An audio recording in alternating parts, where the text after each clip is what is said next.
জয়গুরু 2 minute লাগবে আমাদের যে আমার টেবিল লাগায় সে নেই আজকে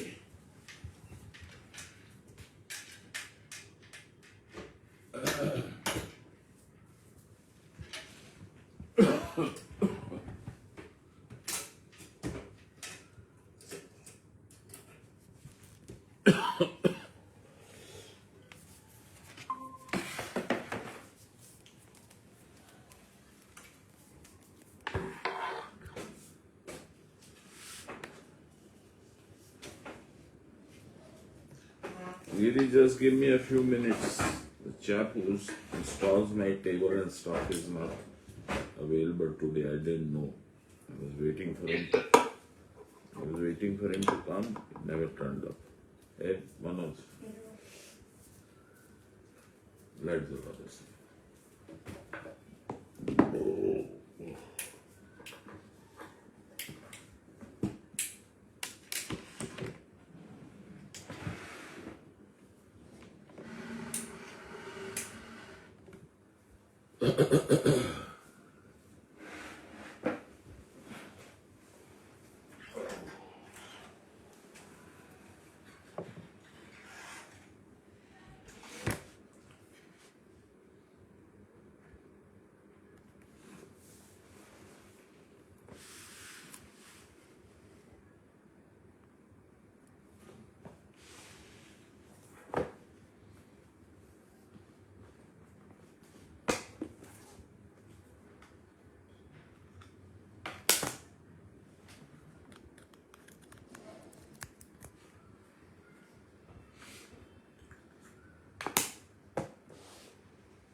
नमो खण्डमण्डलाकारं व्याप्तं येन चराचरं तत्पदं दर्शितं येन तस्मै श्रीगुरवे नमः।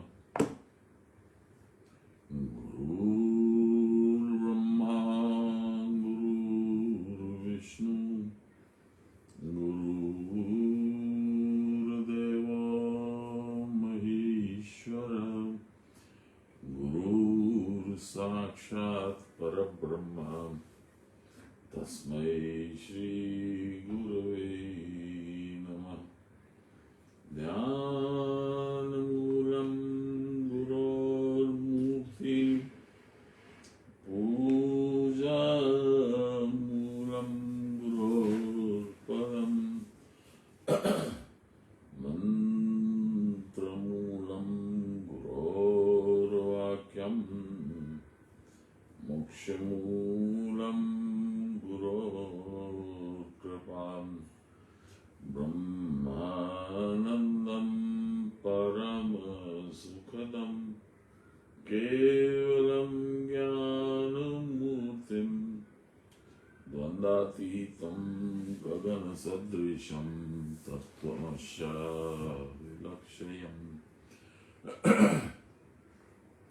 एकं नित्यं विमलमचलं सर्वदा साक्षिभूतं भावातीतं त्रिगुणरहितं सद्गुरुं तं नमामि सद्गुरुं तं स्मरामि सद्गुरुं तं भजामि।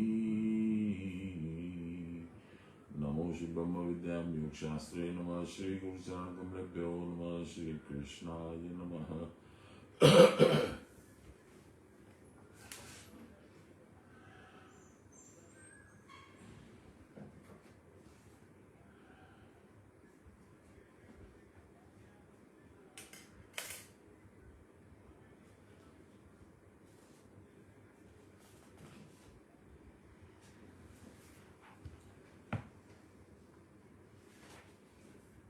We are on the 7th श्लोक। हम लोग 7 नंबर श्लोक पर पहुंच गए हैं 13वें अध्याय का। भगवान हम लोगों को बता रहे हैं कि शरीर में क्या क्या है, यानी शरीर की संरचना कैसी है, किस तरीके से मैंने उसको बनाया है और किस तरीके से मैं उसको संचालित करता हूं। थोड़ा हल्का फीवर है, इसलिए आवाज थोड़ी भरभराई हुई है, इसके लिए कोई बुरा मत मानिएगा। अब 7वें श्लोक में भगवान वो बातें बता रहे हैं जो हम लोगों को 16वें अध्याय में भी मिलेंगी। 16वें अध्याय का टाइटल है देव असुर संपद विभाग योग। दैवी संपत्ति बोली गई है वह जिसके चलते मोक्ष मिलता है, जिनका अर्जन करने से, कलेक्शन करने से मोक्ष प्राप्त होता है। और आसुरी संपत्ति वह बताई गई है जो से संसार में पैसा, प्रॉपर्टी, इनको आसुरी संपत्ति बनाए, क्योंकि इनसे बंधन होता है। संसार में हम बंधते हैं, मोह माया में गिरते हैं। तो उस बात को यहां भगवान ने रिपीट किया है 13वें अध्याय के 7वें श्लोक में। क्योंकि आपको मालूम है शरीर के 2 विभाग हैं, एक है कुरुक्षेत्र, एक है धर्म क्षेत्र। तो अभी तक भगवान ने कंस्ट्रक्शन कैसे हुआ शरीर का वो बताया। आज बता रहे हैं कि इस शरीर में कौन सी संपत्ति लेने से ज्ञान मिलेगा। ज्ञान क्या है? ज्ञान है मोक्ष का जनक, यानी ज्ञान होगा तो भक्ति होगी, भक्ति होगी तो मोक्ष। आपको मालूम है श्याम बाबा, जो खाटू श्याम जिसको बोलते हैं, घटोत्कच के पुत्र बर्बरीक, उनको 3 तीर एरोज उनके गुरु ने दिए थे, बर्बरीक के गुरु ने। वैसे श्याम बाबा हमारे कुल गुरु भी हैं। श्याम बाबा क्या है? कुटस्थ। आपको ध्यान में होगा, प्रणाम देवेन, आपको ध्यान में होगा कि श्याम बाबा यानी बर्बरी का शीश काट के भगवान ने एक पेड़ के ऊपर, और वह पेड़ एक पहाड़ के ऊपर था, वहां लगा दिया था। ये पेड़ कौन सा है? रीढ़ की हड्डी।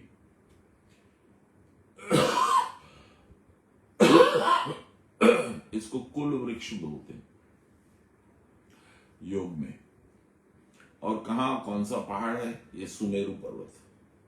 सुमेरु पर्वत के ऊपर जो कुल वृक्ष है उसमें श्याम बाबा का कटा हुआ शीश यानी कुटस्थ लगा दिया था। उनको जो 3 तीर मिले थे वह तीर यही थे, कर्म, ज्ञान, भक्ति। इन 3 मुख्य मार्गों से भगवान के पास अति शीघ्र पहुंचा जा सकता है। 1, 2, इन 3 चीजों को करते रहने से, इसमें अभ्यस्त हो जाने से, कुशल हो जाने से आप किसी भी स्थिति में हारेंगे नहीं, क्योंकि तब आप प्रभु जैसे हो जाएंगे,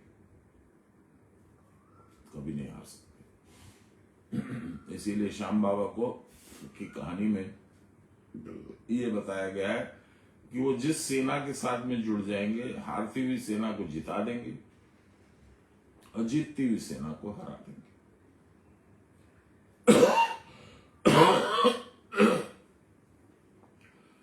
तो ये क्या है? ये वह क्वालिटीज हैं जो दैवी संपत्ति है। ये कैसे मिलती है? कर्म करने से, ज्ञान और भक्ति, ये तीनों करने से हमारे अंदर जो परिवर्तन होता है। अभी हम लोगों ने 6ठे में, 5वें में ये पढ़ा था कि चूंकि हमारे पास में मन है, इंद्रियां है, इसलिए हम बहिर्रमण करते हैं, संसार को देखते हैं। आप लोगों को कल मैंने ये भी बताया था कि संसार को हम लोग एक वीडियो गेम की तरह देख सकते हैं। जिसके रचयिता है ब्रह्मा, इसलिए ब्रह्मा को हम लोग सॉफ्टवेयर डेवलपर या सॉफ्टवेयर राइटर बोलते हैं। मैं बोलता हूँ, कोई किसी ने बोला नहीं है। और विष्णु भगवान को हम लोग सॉफ्टवेयर मेंटेनेंस इंजीनियर बोलते हैं। और चूंकि यह वीडियो गेम एडिक्टिव है, उसके एडिक्शन से यानी संसार में आसक्ति से छुड़ाने के लिए शिव हैं, इसलिए उनको हम लोग एंटीवायरस कहेंगे। तो ये कंप्यूटर की भाषा में इसको यदि समझना चाहे तो इस तरह से समझा जा सकता है। तो शिव को परम मंगलमय बोलते हैं, कल्याणप्रद बोलते हैं। क्यों? शिव का रूप देख करके तो उनकी सासू माता यानी पार्वती जी की माता श्री बेहोश हो गई थी। शिव जी शादी करने आए पार्वती जी से, गले में नाग, चारों तरफ में वो बभूत लगाए हुए और बाघ का चमड़ा पहने हुए, और भूत प्रेत गण ये सब उनके साथ आए थे बारात में। तो बेहोश हो गई। विष्णु जी आए और बोले कि भाई ये क्या कर रहे हो आप, दूल्हे के जैसे तो लगो। फिर उन्होंने अपने महिमा से शिव जी को दूल्हे के लायक, वर के लायक वस्त्र पहनाए, फिर शादी हुई। तो हम लोग का जो परसेप्शन है, हम लोग जिस चीज को जैसा देखते हैं, बहुत बार ऐसा होता नहीं है। वो जो बभूत लगाते हैं उसका भी मतलब है, सांप गले में उसका भी मतलब है। देखिए जरा समझिए, संरचना की बात हो रही है इसलिए मैं थोड़ा सा बोलता हूं। हमारे अंदर में एक जिसको कहते हैं पोटेंशियल एनर्जी, जो अभी खर्च नहीं हो रही है, वो बना हुआ है, स्टोरेज में है, वो है कुल कुंडलिनी। वो किस रूप में रहती है? वह शेषनाग के रूप में रहती है। कहां रहती है? वह मूलाधार में शेषनाग की वो बनी हुई है, जिसको कहते हैं कुंडली बनी हुई, कुंडली बनी हुई है। उस पे भगवान लेटे हुए हैं। भगवान जहां लेटे हुए विष्णु भगवान, वह है स्वादिष्टान। और शेषनाग का तन जो है ऐसे बढ़ करके सहस्रार के ऊपर जाकर के ऐसे छाया किए हुए 1000 फान है शेषनाग के सहस्रार। उनका छोटा भाई है जिसको कहिएगा चालित प्राण, प्राण का आना जाना होता है, वह है वासुकी नाग। वही शिव के गले में लपटा रहता है। उसके 3 फन होते हैं, इड़ा, पिंगला, सुषुम्ना। वो जो ऊपर नीचे जाता है वह काइनेटिक एनर्जी ऑफ प्राण, पोटेंशियल एनर्जी अभी है सुप्तावस्था में, इसलिए वो शेषनाग बस ऐसी छाया करके भगवान को बैठे हैं। तो ये भी एक संरचना में एक महत्वपूर्ण है। मैं जो गीता ट्रांसलेट कर रहा हूँ इंग्लिश में, उसका इसका मैं आर्टिस्ट को बोला हूँ फोटो बनाने के लिए, थोड़ा टफ है क्योंकि कुटस्थ में कृष्ण रूप में भगवान बांसुरी बजाते हुए दिखाना है, नीचे में विष्णु रूप में सैया में भगवान लेटे हुए वो दिखाना है, मूलाधार दिखाना है, स्वादिष्टान दिखाना है, बाकी चक्र दिखाना है। देखते हैं क्या बन के निकलता है। आप समझिए कि भगवान ने कितनी जबरदस्त संरचना की है। आपको जो बनाया है उसमें कितनी तरह की इंजीनियरिंग आई है। हम लोग तो 5-7 ब्रांचेस जानते हैं इंजीनियरिंग के, अभी 1-2 बढ़ गई हैं। Mechanical, production, electric, electronic, civil, ये तो 5-6 जानते हैं। अब उसमें computer science, computer hardware, computer software, अब एक और आ गया आर्टिफिशियल इंटेलिजेंस। मनुष्य का ज्ञान तो बढ़ रहा है, लेकिन क्या वह भगवान के ज्ञान के बराबर पकड़ पाएगा कभी? बहुत पहले पकड़ चुके हैं। ऋषि, मुनि, सन्यासी, योगी, गुरु परंपरा, इन लोगों को सब मालूम है। हम लोग समझते हैं कि हम लोग को ज्यादा मालूम है। एनीवे, तो आज के श्लोक पे आते हैं, 7 नंबर श्लोक। इसमें कहते हैं दैवी संपत्ति तुमको इकट्ठा करना, इसी शरीर से, उसमें मैं तुम्हारी मदद करूंगा। तुम्हारा प्रयास देख के, तुम्हारा पसीना देख के, तुम मेहनत करोगे पसीना निकलेगा, वह देख के मैं तुम्हारी मदद करूंगा। कैसे? देखिए,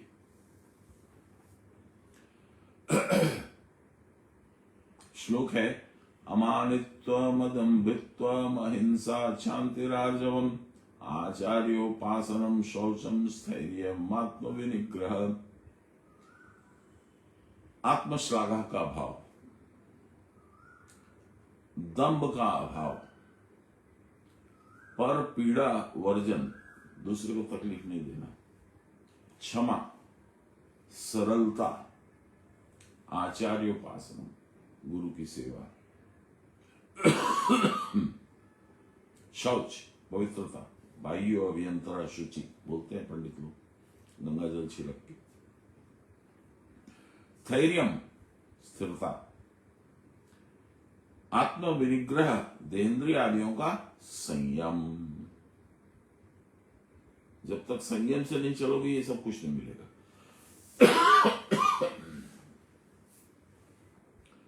देहेंद्रियों की प्रवृत्ति को निरुद्ध कर सन्मार्ग में प्रवृत्ति को स्थिर करना। तब क्या मिलेगा? पहले भगवान मिलेंगे, फिर मोक्ष मिलेगा, और जब मोक्ष और भगवान के बीच में परम शांति मिलेगी। जो भी रोज हाहाकार करते हो, ये नहीं हुआ, वो नहीं हुआ, ये नहीं मिला, वो नहीं मिला, वह हाहाकार बंद हो जाएगा।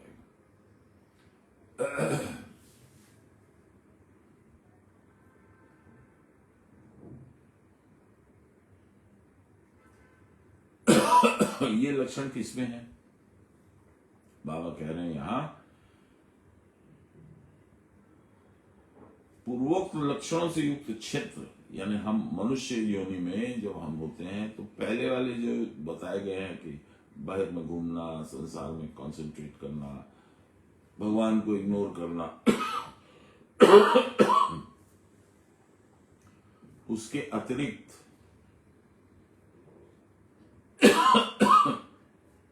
ज्ञेय शुद्ध क्षेत्रज्ञ का विस्तार पूर्वक वर्णन करने के लिए अमानित्वादि 5 श्लोकों में तत्व ज्ञान के साधनों को बताए। ये सब जो है, ये जो अभी बताए हमने, अमानित्व, अदम्भित्व, अहिंसा, शांति, राजव, सॉरी, ये सब ज्ञान के साधन है। ज्ञान क्या है? भगवान को जानना। भगवान कौन है? अलग अलग रूपों के अंदर में एक रूप उनका क्षेत्रज्ञ के हिसाब से यहाँ पे, और उन्हीं का प्रतिबिंब है समान वायु के रूप में अर्जुन।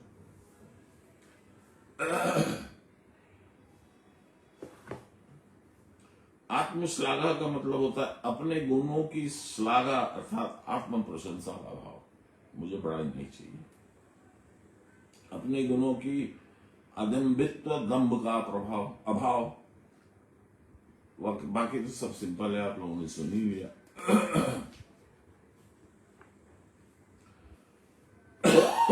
लहरी माशा कहते हैं,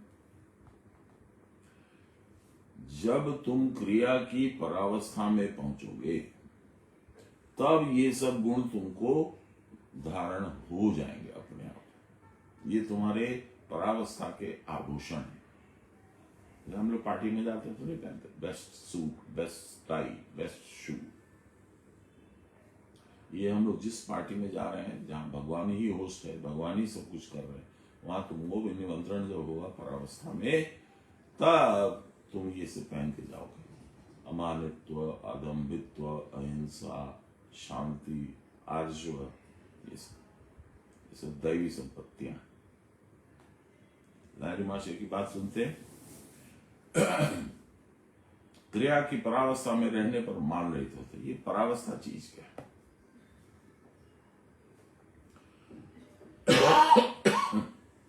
हम लोग ऐसे अपने अपने हिसाब से, अपनी अपनी भाषा में, अपने अपने वोकैबुलरी से परावस्था का वर्णन कर सकते हैं। परा का 2 मतलब होता है। परा का एक मतलब होता है श्रेष्ठ, और परा का दूसरा मतलब होता है पर, माने दूसरा। तो श्रेष्ठतम Sir, या para means Atita, isn't it, sir? अतीत of what? Whatever level you are presently comparing it. Exactly, that I is am at why, this level. Yes, that is why I said दूसरा, that is अतीत दूसरा। Okay, sir. Okay, सो परावस्था में आप पहुंचोगे कैसे? वो तीन तीर, कर्म, ज्ञान, भक्ति। राजमाशय कहते हैं क्रिया की परावस्था में रहने पर मान रहित होता है। मान, अभिमान, अपमान किसका होता है? जो इस शरीर को कुछ समझता है, सब इस शरीर को अति अधिक महत्व देता है, उसको मान, अपमान, चिंता होती है। जो परावस्था में है उसका तो शरीर ही नहीं है, तो उसको मान क्या, अपमान क्या, अच्छा क्या, बुरा क्या, सुख क्या, दुख क्या, दंभ, बड़ाई, दर्प, छाती तान कर चलना, अभिमान अर्थात अन्य के द्वारा सुनकर अपने आप पे मान कर, देखो वो भी बोल रहा था, वो भी बोल रहा था, बहुत अच्छे आदमी है। मान की हानि होने पर अपने आप अपमान मान लेना।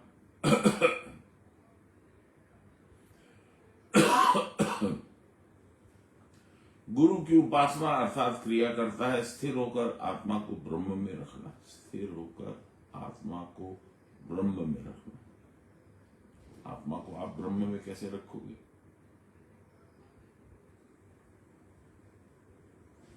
आपके पास आत्मा के विकार तत्व यानी मन पे कंट्रोल है। मन ज्यादा करके आपको कंट्रोल करता है, लेकिन मन को कुछ कुछ आप भी कंट्रोल करते हैं।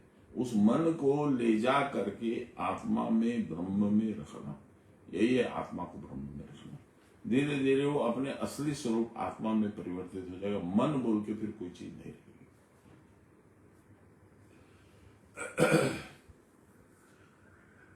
अब सान्याल बाबा बतला रहे हैं कि जब आत्मश्लाघा होती है तो मन में होता है कि कितना धनी, मानी, ज्ञानी और विद्वान हूं मैं।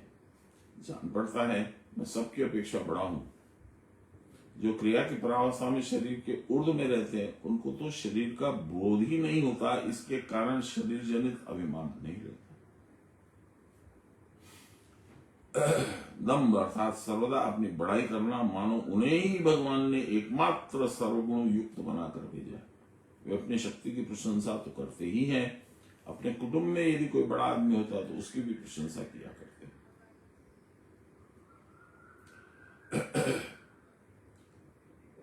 अपने कल्याण के लिए जो उपासना करता है उनकी भी प्रशंसा से बाज नहीं आते।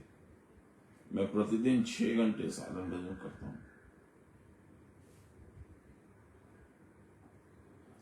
इसको इतना अभिमान होता है कि इससे जरा भी छुटकारा नहीं पाते। इनको सर्वदा यह ध्यान रहता है कि तनिक भी मान की हानि ना हो जाए, कोई मुझे उल्टा सीधा ना बोल पाए। इस प्रकार के दम्भ का अभाव ही अदम्भित्व है। ये ना होना ही अदम्भित्व है। अहिंसा, प्राणी मात्र को पीड़ा न देने का आग्रह, विपदग्रस्त पुरुष को अपना समझकर सदा उसकी मदद करने की चेष्टा,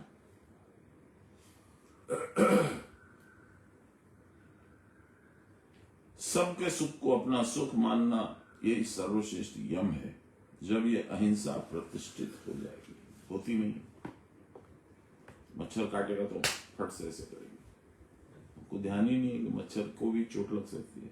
अरे मेरा खून चूस रहा है, हम क्या करें? उड़ा दो भाई, जाली वाली लगा लो, मच्छर नहीं आ सके, मारो मत। ऑटोमेटिक है, हमारे अंदर बिल्ट इन है, कुछ हमको तंग कर रहा है, मारते मारते।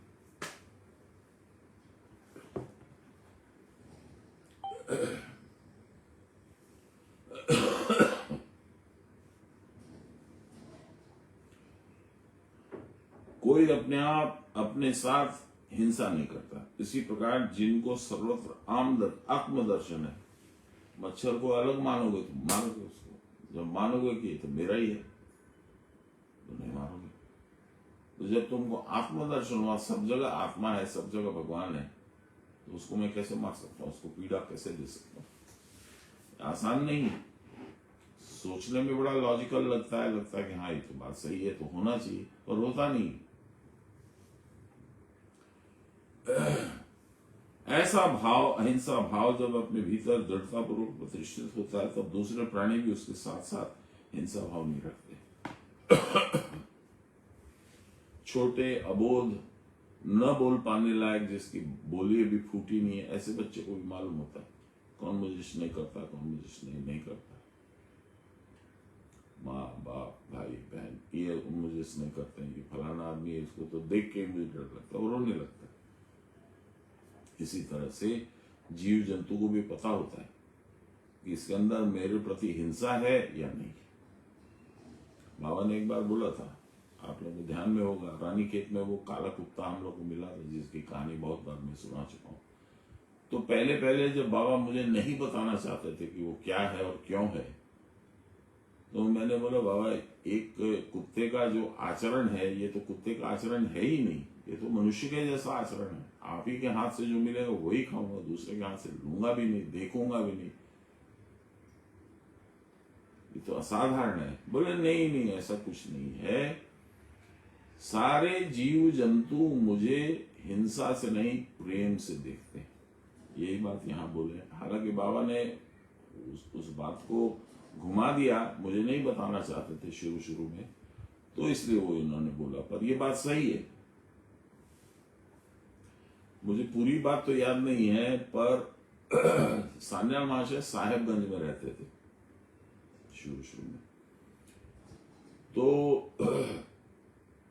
एक कोई पहाड़ी थी, उस पे कोई भैंसा रहता था, वो कोई भी जाने से उसको अटैक करता था, भगा देता था।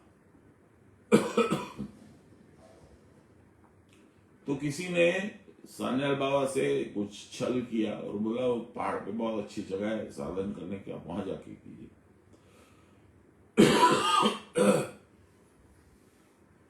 सान्याल बाबा गए, वो भैंसा आया उनको दौड़ाने के लिए, लेकिन वो उनके सामने नत हो गया।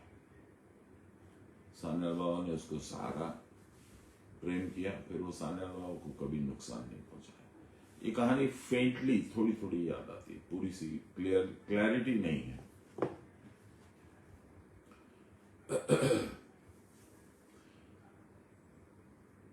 जहां आत्म प्रेम का विस्तार है वहां हिंसा कहां है?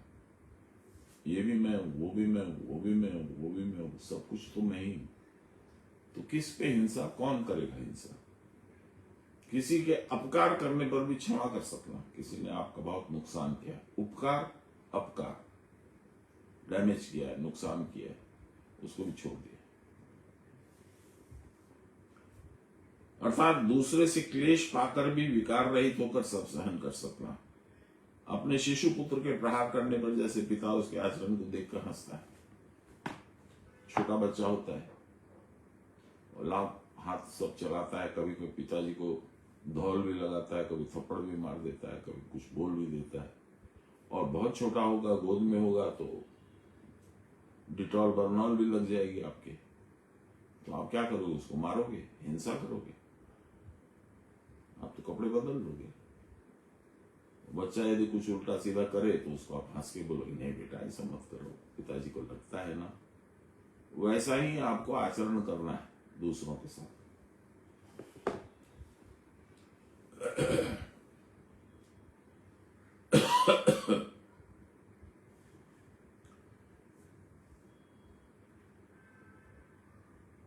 साधक जब साधना के सारे क्लेशों को सहिष्णुता के साथ सहन करता है, आज मेरा माथा दुख रहा है, आज मेरा पेट दुख रहा है, आज मेरे से बोला नहीं जा रहा है, आज मेरे को बुखार है, इसलिए आज साधन नहीं करूंगा या गीता पाठ नहीं करूंगा, ये नहीं होना चाहिए।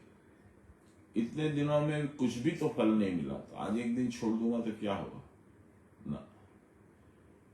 इससे जिनका धैर्य नहीं टूटता, they don't lose the patience, जो अपने पूर्व अर्जित कर्मों के फल को भोगने के लिए सर्वदा प्रस्तुत रहते हैं। भाई पहले जन्म में मैंने कर्म किया है, मुझे तो नहीं मालूम क्या क्या किया है, लेकिन अब जो वो भोग रहा हूं वो तो उन्हीं कर्म के फलों का प्रभाव है, मुझे तो भोगना है। कोई बात नहीं, भगवान जितना भोगाएंगे।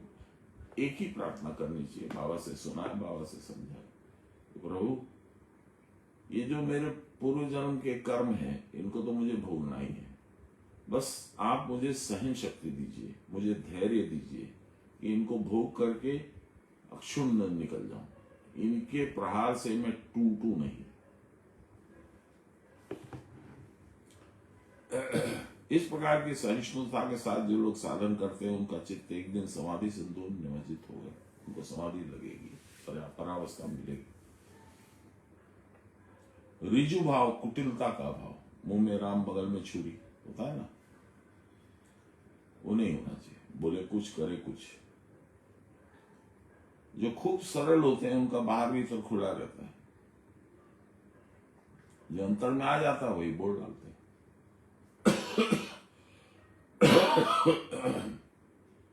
दिल में कपट रखकर बोलना नहीं जानते। अंतःकरण शुद्ध है बिना कोई वस्तुतः सरल नहीं हो सकता। तो बहुत प्लानिंग करेगा, किस तरह से बोलूं, कितना बोलूं, कब बोलूं, प्लानिंग होगी। ये लोग प्लानिंग नहीं करते। ऐसे लोग किसी का मन रखने के लिए कोई बात नहीं करते। किसी को संतुष्ट करने के लिए कुटिल नहीं बनते। ये बोलूंगा ना तो नेताजी तो हैं तो मूर्ख, लेकिन उनकी प्रशंसा करूंगा ना तो मुझे कुछ लाभ हो जाएगा। ये नहीं होना चाहिए। वे निर्भीक होते हैं, उनको डर भी नहीं लगता। इसी कारण इतना सरल या निष्कपट हो सकते हैं। साधना में मत, जो नशे में है, साधना के नशे में है, बाहर की किसी वस्तु की ओर दृष्टि ही नहीं देता। उनका लक्ष्य एकमात्र भगवान के पाद पद्म में है, भगवान के चरणों में। वो किसी से कुछ प्राप्त करने की आशा भी नहीं रखते। इसी से उनको किसी का मन रखने की कोई चेष्टा करने की आवश्यकता नहीं।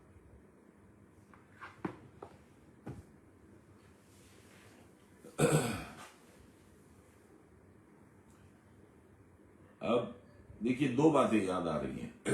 एक तो ये दो तरह के भिखारी होते हैं।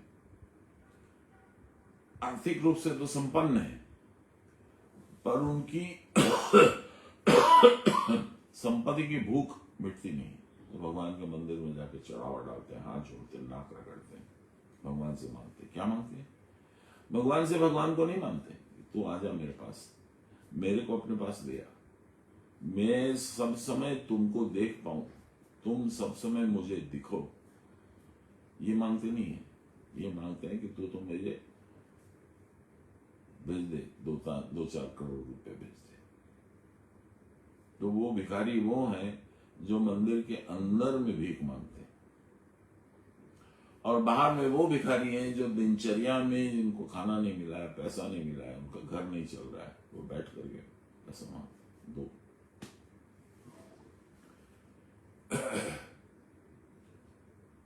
और वो रविन्द्रनाथ टैगोर का जो गाना है, एरे भिखारी साजाए की रोंगो तो भी कोरी रे, मुझे जो तुमने भिखारी बनाया, तुमको क्या मिला? तो वो जो तुमको भिखारी उन्होंने बनाया, वो उन्होंने नहीं बनाया। मैं बोलता हूं कि तुमने किया, भगवान नहीं कुछ करते। भगवान को ना इतनी टाइम है ना इंटरेस्ट है। वो तो तुम्हारे कर्म दोष से तुम भिखारी बनते हो। अच्छी चलती फिरती, अच्छा पैसा देती फैक्ट्री निकल जाती है, कोई ना कोई उसमें दगाबाजी कर देता है, कुछ हो जाता है, मकान छूट जाता है। कभी कभी घर के बंटवारे में नुकसान हो जाता है, पर ये नुकसान फायदे का होता है। बाबा बोलते थे, सर्वाहारा, जो सब कुछ हार चुका है वही सबसे भाग्यवान है। क्योंकि सब माने क्या? सब माने संसार का कुछ। तो जो संसार छूट गया तो भगवान मिलेंगे।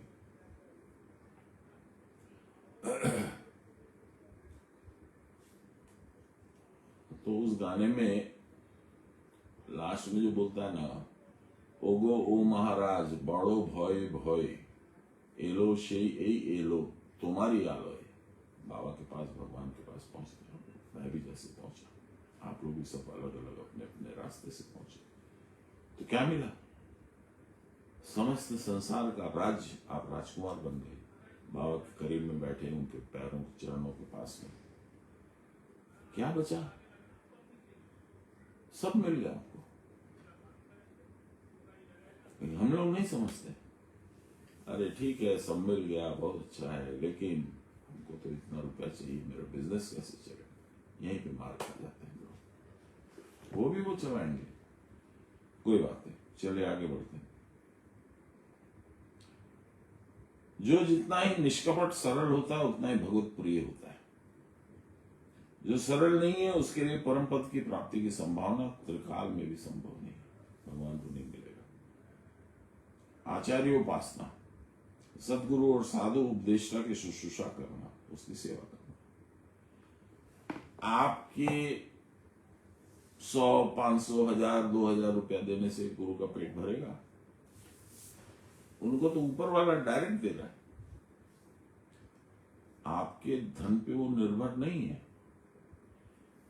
तो जो एक श्लोक है गीता में, पत्रम पुष्पम फलम तोयम यो में भक्त्या प्रयच्छति, जो भी मेरा भक्त मुझे देता है उसमें यदि श्रद्धा का हिस्सा होता है तो मैं उसको लेता हूं, भगवान ने कहा है। उसमें श्रद्धा नहीं होती है तो मैं नहीं लेता हूं। गुरु को भी श्रद्धा समेत आप एक पेड़ा, एक पान, एक सुपारी दे दीजिए, उसी में खुश हैं वो। उनको नहीं चाहिए तुम्हारी समृद्धि, क्योंकि वो तो खुद भी कमा सकते थे, नहीं किया, उन्होंने छोड़ दिया सब। सोचिए जरा।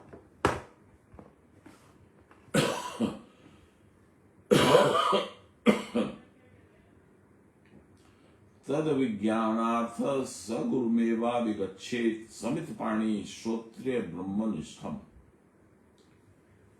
मुमुक्षु पुरुष परमात्मा के साक्षात्कार के लिए समित पाणी होकर यथा साध्य भेंट लेकर, यथा साध्य जो संभव हो, सुगम हो, सरल हो, ऐसी भेंट। मैंने बताया, एक सुपारी, एक पान, एक पेड़ा,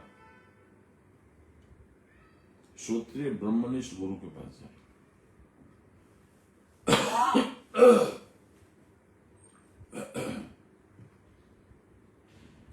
जो लोग सदाचारहीन और अहंकारी हैं वे भगवत प्राप्ति के लिए व्याकुल नहीं होते, अतः उनको सदगुरु के पास जाने की आवश्यकता अनुभव नहीं होती।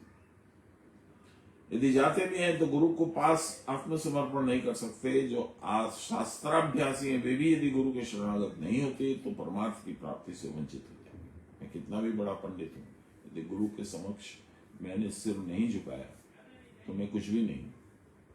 गुरु रंग द्रुपद में तथा किम तथा किम तथा किम तथा किम।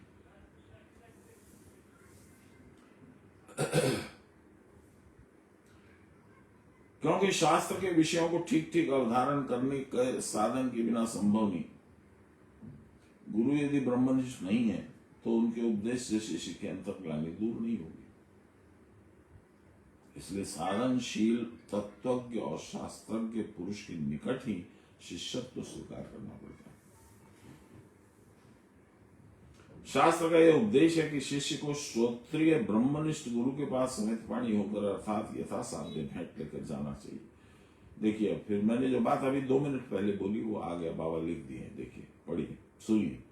गुरु को निजी प्रयोजन नहीं भी रह सकता, परंतु शिष्य यदि श्रद्धालु चित्त से अपना सर्वस्व गुरु के चरणों में समर्पण करता है, नहीं, अपना सर्वस्व गुरु के चरणों में समर्पण करने की शिक्षा नहीं ग्रहण करता और किसी के प्रकार के त्याग में अभ्यस्त नहीं है, तो वह सदगुरु के द्वारा प्रदर्शित मार्ग चलने के लिए अयोग्य समझा जाएगा। उसको बाबा बोलेंगे एकोनो टाइम है नहीं। शिष्य श्रद्धा के साथ गुरु के निकट अपना सर्वस्व जब समर्पण करता है तो इस प्रकार के त्याग के द्वारा उसकी आत्मविषयनी निर्मल बुद्धि का विकास होता है। यह त्याग जिसका जितना अधिक होता है उसकी परमार्थ दृष्टि उतनी ही अधिक परिस्फुट होती है, खुलती है, साफ होती है। वस्तुतः गुरु की उपासना है क्रिया करना। जो साधन ही नहीं करता उसकी गुरु उपासना नहीं होती। गुरु बाह्य वस्तु को ग्राह्य नहीं करते। उनको तो वही शिष्य प्रिय होता है जो साधन निरत है, गुरु की आत्मा है, गुरु के पास वही टिक पाता है जो सर्वदा क्रिया करता है। सर्वदा क्रिया करने पर चित्त स्थिर होता है, मन के सारे संकल्प विकल्प उस स्थिरता में लय हो जाते हैं। यही यथार्थ गुरु पद में आत्मसमर्पण है।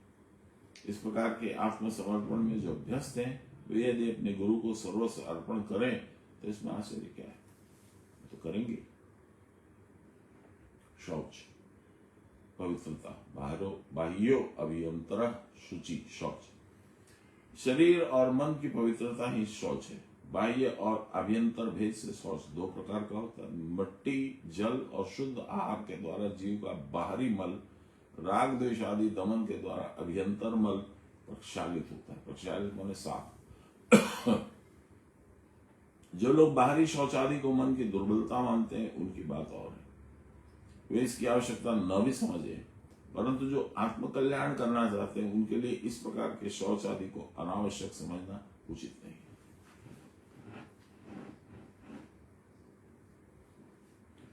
पूर्व जन्म के प्रभाव से विशिष्ट पुरुषों के अंतःकरण अत्यंत विशुद्ध हो चुके होते हैं, उनको शौचाचार की आवश्यकता नहीं भी हो सकती।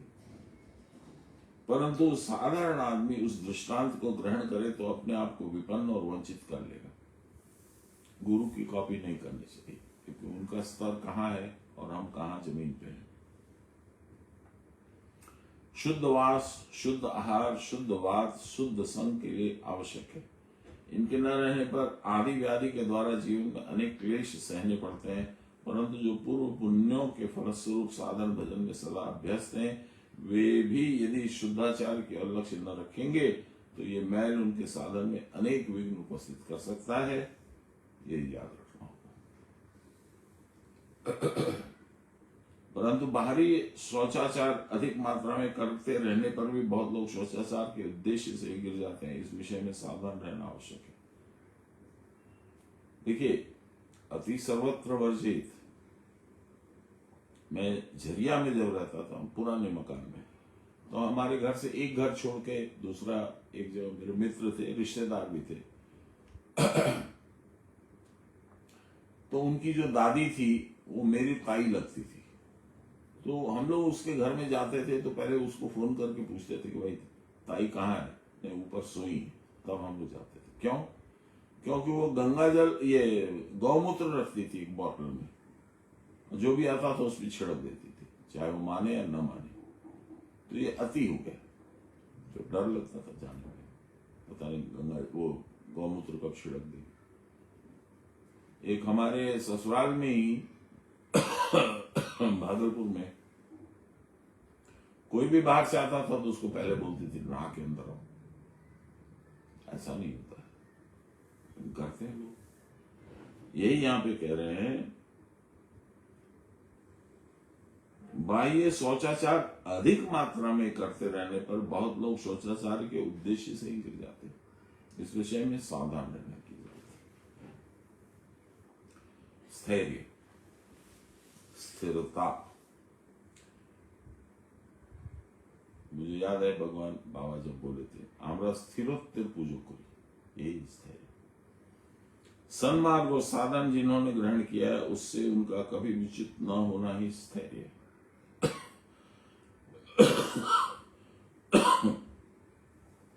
साधन मार्ग में समय समय पर अनेक विघ्न आकर साधन के गमन पथ को अवरुद्ध करते हैं। शारीरिक, आर्थिक, मानसिक, सामाजिक, पारिवारिक बहुत विघ्न आते हैं। विघ्नों से मोक्ष मार्ग के प्रयत्न में थोड़ी शिथिलता आ सकती है। जिनका चित्त साधन विषय में एक निष्ठ है, उनका चित्त इन विघ्नों के द्वारा साधन पथ से स्खलित नहीं होगा, वो नहीं हटेगा, वो करेंगे। जिस मनोभाव से साधन विषय प्रयत्नों में स्थिरता नहीं आती, उस प्रकार के मनोभाव को स्थैर्य कहते हैं। बाहरी चेष्टा से इस प्रकार का स्थैर्य कुछ कुछ प्राप्त होने पर भी संपूर्ण स्थैर्य प्राप्त करना संभव नहीं। प्राणायाम आदि की योगांगों के साधन के द्वारा ही वास्तविक मन प्राण का स्थैर्य प्राप्त होता है।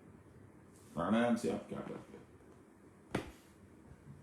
आपकी स्थिरता उसी से आएगी। बाबा तो यहां तक बोलते थे कि मन में कुछ आवेग है, कुछ कष्ट है, कुछ दुख है, कुछ तकलीफ है,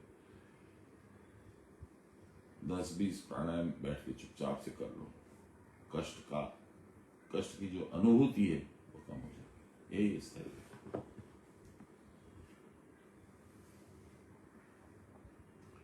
जो क्रिया ही नहीं करते, वे योगयुक्त नहीं है, उनकी इस प्रकार की बुद्धि स्थिर होने की संभावना नहीं है। क्रिया करते करते जिनकी बुद्धि स्थिर होती है वही उपरति प्राप्त करते हैं, तब काम, क्रोध, लोभ, मोह आदि उनको विचलित नहीं करते, उनके व्रत को भंग नहीं कर सकते। यही यथार्थ स्थैर्य है। बहुधा क्रिया करके भी क्रिया की परावस्था में स्थिति नहीं होती। इसे अपने पूर्व कर्मों का फल समझकर और भी तीव्रतर वेग से क्रिया के प्रयत्न करना उचित है। इस प्रयत्न के फलस्वरूप क्रिया की परावस्था में सुदीर्घ स्थिति होगी। सुदीर्घ, दीर्घ माने लंबी, सु माने सुंदर। परंतु जब तक यह स्थिति प्राप्त नहीं हो जाती तब तक साधना से अलग रहना जीवन का परम दुर्भाग्य है। परम दुर्भाग्य। इस दुर्भाग्य से छुटकारा पाना तो अपने हाथ की ही बात है। गुरुवाक्य में श्रद्धा करके भली भांति मन लगाकर क्रिया करने पर मन ब्रह्म में अटक जाता है। भागवत में रासलीला के समय भगवान के संबंध में कहा गया है, आत्मन्य विरुद्ध सौरथ। सूरत का अर्थ है रतिक्रिया अर्थात विषय वासना और विषयासक्ति। इस सूरत के कारण जो आनंद होता है उसका नाम होता है सौरथ। यह विषयानंद आत्मा में सदा अवरुद्ध रहता है, अर्थात आत्मा में इसका प्रकाश नहीं होता। सब प्रकार के आनंद तो आत्मा में ही है, किंतु विषयानंद आनंद होने पर भी आत्मा में चिर अवरुद्ध रहता है। जिसका मन आत्मा में अटका रहता है उसके मन में ही विषय वासना को उदय ही नहीं होता। इस प्रकार का अवरोध या स्थैर्य ही साधना का एकांतिक लक्ष्य है।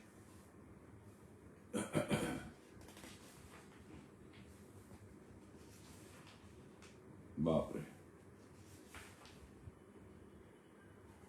1 पेज, 2 पेज, 3 पेज, 4 पेज जो पढ़ लिए उसके बाद 4 पेज और है।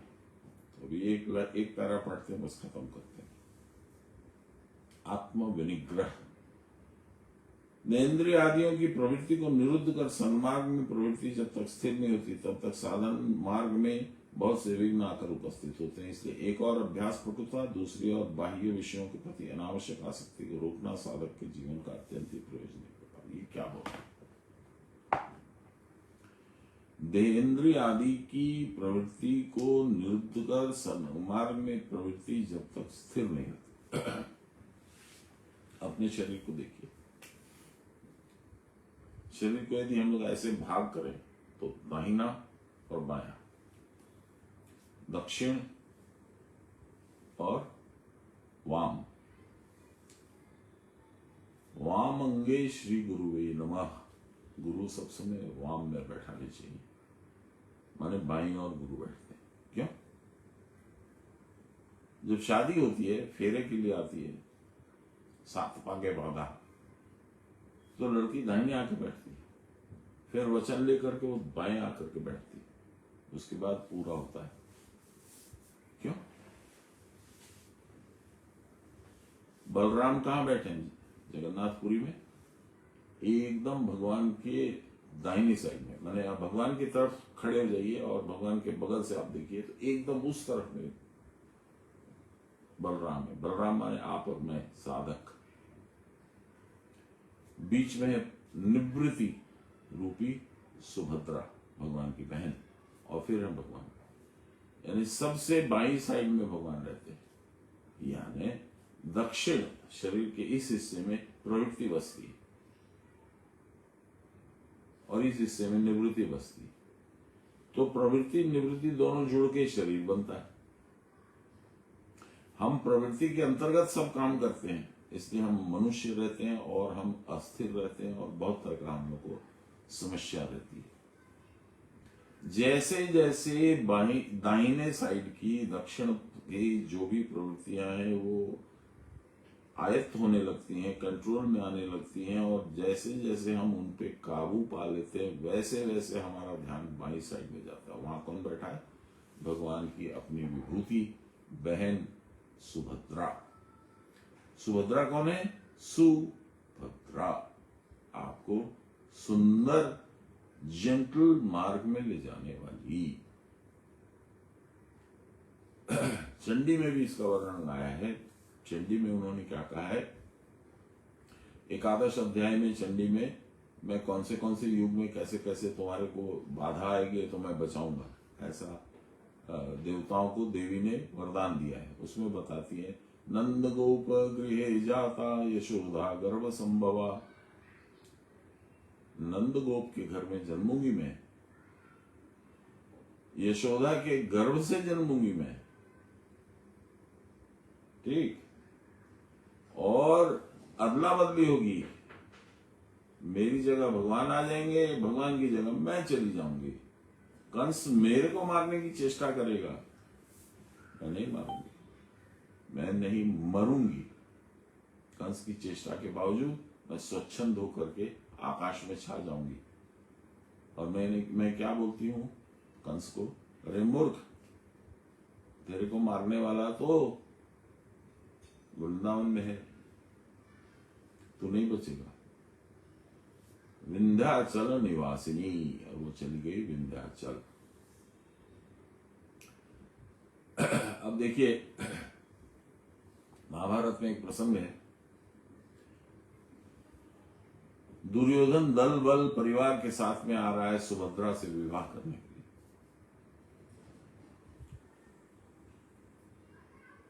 लिए। दुर्योधन बैड कैरेक्टर, पूरा प्रवृत्ति मार्गी है, दक्षिणपंथी, वो सुभद्रा से कैसे विवाह करेगा? तो भगवान कहते हैं, सुभद्रे, अर्जुन को तुम प्रेम करती हो? कहती है, मुंह नीचे कर लेती है, कुछ नहीं करती। अर्जुन कौन है? अर्जुन है यहाँ समान भाई, प्राणायाम करने वाला, जिसकी समान वायु प्रखर है, इसका तेज प्रखर है। तो अर्जुन, मेरा रथ खड़ा है, तो सुभद्रा को लेकर के अपहरण करके चला जा। अर्जुन कहता, मेरा परिवार आ रहा है, मैं कैसे करूं? हम लोग यहीं पे फंसते हैं, मेरा परिवार, मेरा बेटा, मेरा पिताजी, मेरे दोस्त यहीं फंस जाते हैं। बोलता है, नहीं मैं तो नहीं। तो भगवान उपाय निकालते हैं, क्या बोलते हैं, सुभद्रे, किसी शास्त्र में लिखा है कि स्त्री अपने प्रियतम का अपहरण नहीं कर सकती, तो अर्जुन को भगा के ले जा। और यही होता है, दुर्योधन आकर के इंतजार करता है। बलराम जिसने वर्ड दिया था कि हाँ सुभद्रा से मैं शादी करवा दूंगा, बलराम को नीचे झांकना पड़ता है और वो बारात लौट जाती है, क्योंकि ये संभव ही नहीं है। दूसरा इंसिडेंट सुनिए, जरासंध। नहीं, पहले मैं सुभद्रा की बात कंप्लीट कर लूं, तो सुभद्रा का फिर विवाह हो जाता है अर्जुन से। होगा ही, जो तेजस तत्व है, जो साधन करेगा, वो धीरे धीरे भगवान का तरफ जाएगा। और सुभद्रा से मुलाकात कहाँ होती है? सोमनाथ में। वहां से वो द्वारका ले जाती है सुभद्रा उसके साथ में, जबकि जानती भी नहीं है कि वही अर्जुन है। तपस्वी के भेद में वहां सोमनाथ में साधन भजन कर रहा था 1 साल से, उसको सजा मिली थी। और यहां पर दूसरा जो किस्सा है वो है जरासंध का। जरासंध को बचपन में जरा नाम की राक्षसी ने 2 हिस्सों में पैदा हुआ था, उसको जोड़ दिया था और कहा था कि जब मेरा समय होगा, मैं चाहूंगी तो मैं इसको ले जाऊंगी। तो राजा ने कहा ठीक है ले जाना, अभी तो जोड़। कौन से हिस्से?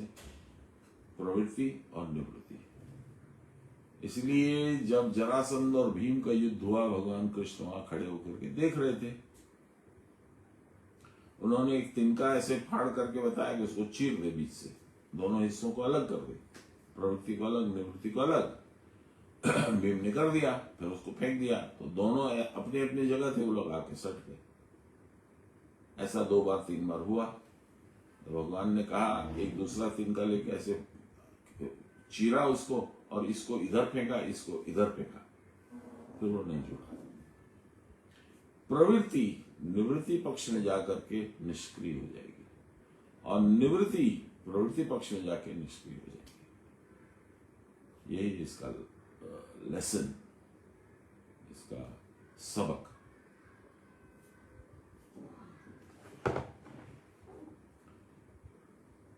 देहेंद्रिय आदि की प्रवृत्ति, देह इंद्रिय आंख नाक कान मुंह हाथ पांव, इसको निरुद्ध करके रोक करके सन्मार्ग में प्रवृत्ति जब तक स्थिर नहीं होती तब तक साधन मार्ग में बहुत से विघ्न आकर उपस्थित होंगे। इसलिए एक और अभ्यास पटुता, कुशलता और दूसरी और बाहरी विषयों के प्रति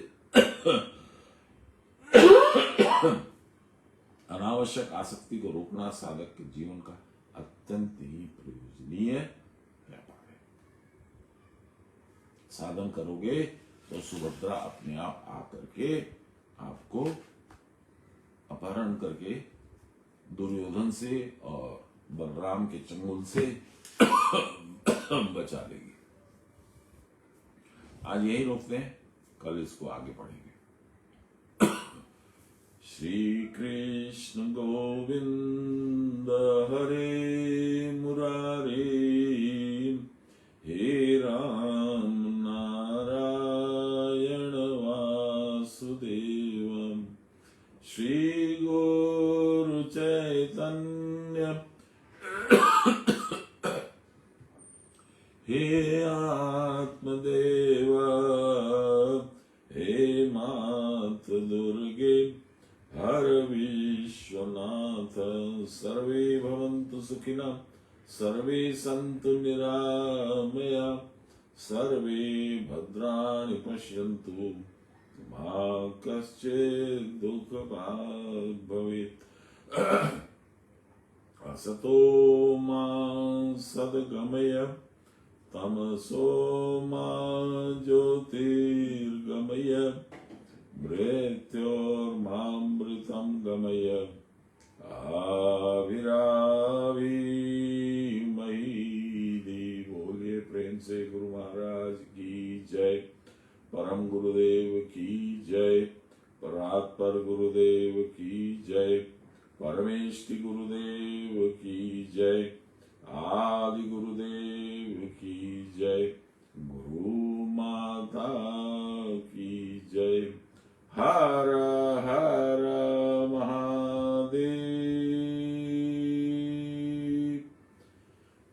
मां प्रणाम देवेन। आप लोग सबको जय श्री राम, आपको प्रणाम।